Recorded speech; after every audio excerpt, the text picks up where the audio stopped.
नमस्कार. तर आता अशा बऱ्याच लोकांचा प्रश्न असतो, की जर आमचं घर हे 4 नंबरनी रूल होत असेल, 8 नंबरनी रूल होत असेल, तर आम्ही काय गोष्टींची काळजी घ्यायची आहे?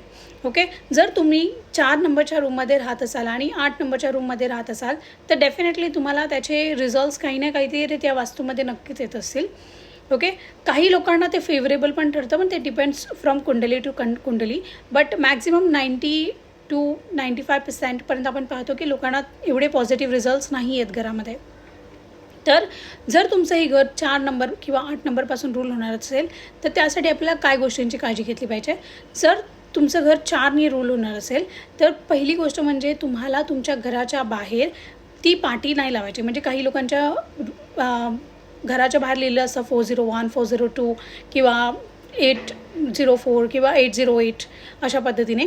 तर त्यावेळेला तुम्हाला तुमचा रूम नंबर लिहायचा नाही आहे आणि तुमच्या घराला एक नाव द्यायचं. जसं आपण एक घर बांधतो स्वतःचं. जसं आजकाल बरेच लोकं लिहितात की स्वामींचं घर किंवा तुम्ही तुमच्या पद्धतीने काही घराला नाव देऊ शकता. घरकुल अशी बरीच लोकं नावं देतात. त्या पद्धतीने तुम्हाला घराला नाव द्यायचं आहे. म्हणजेच तुम्हाला त्या घराची एक स्वतः वेगळी आयडेंटिटी निर्माण करायची आहे, नाही की रूम नंबर. ओके. आणि अशा पद्धतीने तुम्ही त्याचे व्हायब्रेशन्स कमी करू शकता. आणि कुठेही पाटीवर कुठेही मेन्शन नाही करायचं तुम्हाला रूम नंबर. तुम्हाला तुमच्या जर सोसायटीने अलाव केलं, तर तुम्ही जिथे तुमची नावं लिहिली जातात तिथेही तुम्ही तुमच्या रूम नंबरच्या इथे जर तुम्ही तुमचं नाव लिहिलं गेलं, तर ते बेस्ट असतं आणि ते नक्कीच तुम्हाला त्याचे व्हायब्रेशन्स चेंज करून देतं आणि तुम्हाला नक्की हेल्प होते. तर जर तुम्हाला ही व्हिडिओ आवडली असेल, तर नक्की लाईक करा आणि सबस्क्राईब करा. Thank you so much.